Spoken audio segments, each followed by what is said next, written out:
Chapter 12. It's not me. It's you.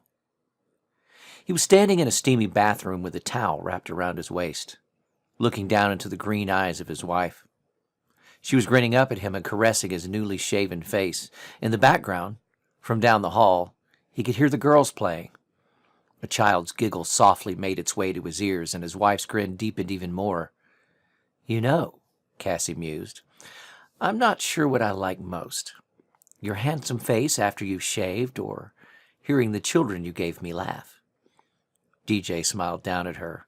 "The girls," he stated knowingly. "Yeah, definitely the girls," she nodded in agreement. Pulling her in closer, he let his hand slide down to her butt and gave a soft squeeze. "I wonder if we have time to work on a pair of matching boys to go with those girls." Her eyes became playfully stern, and she grabbed his wrist, removing his hands. "Hey, mister, much as I would love that, you have a job to do." He squeezed his eyes closed and screwed his face up into a pinch to mimic a pouting toddler. "I don't want to go to work," he whined. "I know, but you have to. The job's not done." She reached up and patted his cheek reassuringly. He kept his eyes closed, then said seriously, "But I'm tired." "I know. I want to stay right here." "I know. And I love you." "I know that too, and I love you more than you'll ever know. But the job's not done. So open your eyes. Sweetheart, open your eyes." "DJ." Her voice was becoming sterner. "DJ, open your eyes now." DJ snapped his eyes open. He was back in the aspen, his face down in the dirt. The air was still. The sound of muffled gunfire was gone. But there was no noise of insects droning either, just perfect stillness, chased away by the ferocity of the battle. There was a dull, aching throb at his forehead, and he lifted his head to look around. The throb instantly turned into a searing fire that burned above his eyebrow. His right hand jerked to his forehead, and he found warm, sticky blood. It flowed down the right side of his face from an open wound, and he was now aware that he could not see out of that eye. It was gummed up by syrupy blood. Using the back of his hand, he tried to wipe it out of his eye, but it was instantly replaced by more. His hand searched higher to try and examine the wound.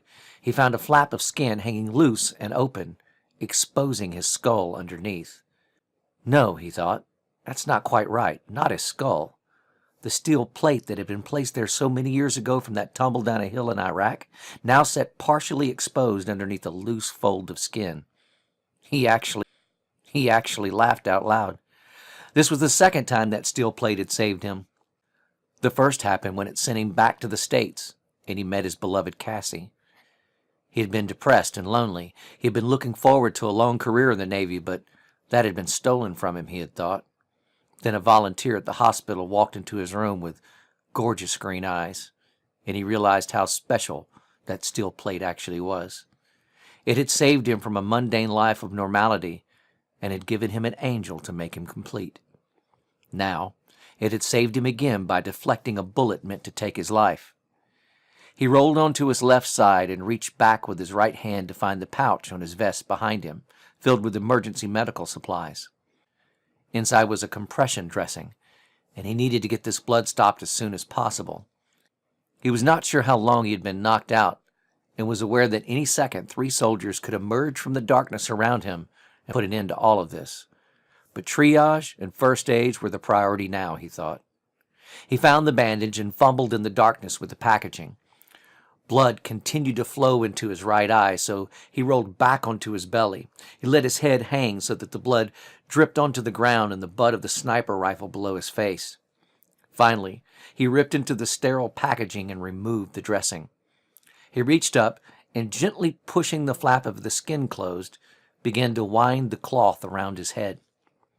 He had just finished securing it with a knot over the top of the wound when he heard sudden, fast movement in the grass at the edge of the trees.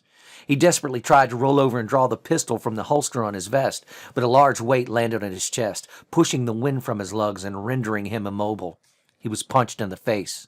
Twice. Hard. His head swam with dancing lights, and he struggled to stay conscious. The shadowed figure removed him of his handgun and placed the two of them on his temple. He became aware of the others around him, 2 of them. With the one sitting on top of him with a knee in his chest, that accounted for all 3 that he had been engaging from the west. It was over, he thought. He closed his eyes and waited for the shadowy form above him to just pull the trigger, to end it all, to send him into the great unknown.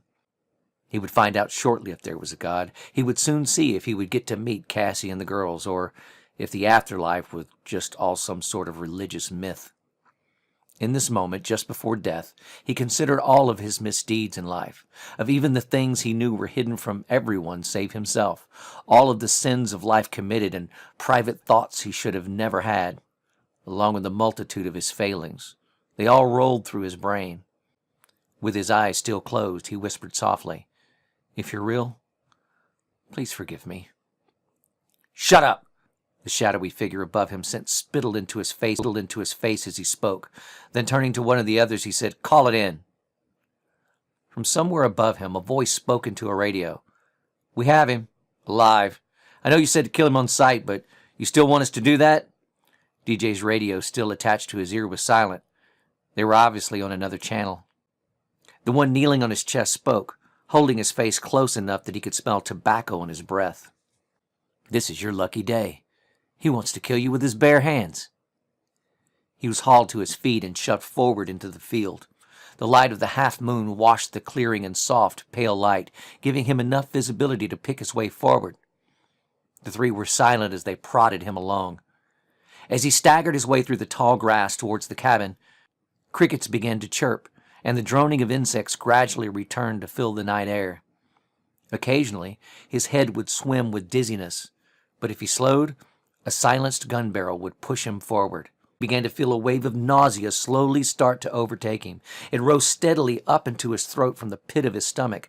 Then all of a sudden, he pitched forward at the waist and began to vomit, hard and violent. He had had little to eat since this morning, just a few power bars and that small bag of chips. But whatever was in his stomach emptied itself out onto the grass at his feet.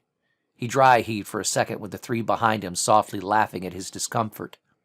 Concussion, he thought to himself. Nausea is a symptom of concussion. "He knows what's about to happen to him," one of them said behind him with a sneer. DJ spoke, still bent over at the waist with saliva dripping out of his mouth. "You need to be more worried about what's going to happen to you." "What did you say?" asked one of them.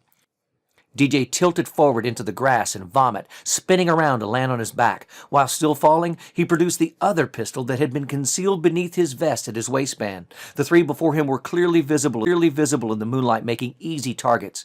He rapid-fired his way from left to right, just like he had practiced countless times in his 3-gun drills at the far end of the canyon. At this distance, only a few feet away, he had no need to look through the sights. He just instinctively placed a single hollow-point 9mm round through the center of each one of their chests. To anyone watching, it would have been quite impressive, with all 3 shots stringing together as if they were one. Each one of them staggered backward from the impact, and one even managed to jerk the trigger on his M4, emptying half of the magazine into the field as he fell. DJ rolled to his left, swung up on his knee, and his head began to swim again. He fought it off and pushed up from the ground and moved left. With nausea threatening to overtake him, he quickly shot all 3 right through the face. Their bodies fell backwards into the field, one by one, with the echo of gunfire bouncing off the canyon walls. The entire thing, from beginning to end, lasted no more than 3 to 4 seconds. Then he pitched forward at the waist, and threw up again. Up until now, all gunfire that had occurred in his mountain retreat had been done through a suppressor that had effectively dropped the volume by 30 decibels. That is roughly the equivalent of wearing good hearing protection. But the 6 shots that had just shattered the night air were loud, sharp, and unsuppressed. As he forced himself back upright, commanding the nausea to flee, he was certain those gunshots had sent a clear message to T-Rex and the original 3 back at the cabin. In fact, as he looked on, the few lights that were on inside the cabin winked back out one by one. Just to make sure that message was abundantly clear to the invaders, he made his way to one of the bodies, removed the radio attached to the vest, and made a pronouncement over the mic. "In case you haven't been keeping up, that brings the count down to just over 4 of you putting your feet up in my house. Funny how things change so quickly, isn't it? It started out that I was the one trapped here. Turned you. He did not wait for a reply. He simply dropped the radio into the grass and set about rearming himself. He was uncertain if his threat had instilled fear in the hearts of the people that had taken over his home, but he didn't really care. He had a job to do. Kill them. Do one thing, do it well, move on.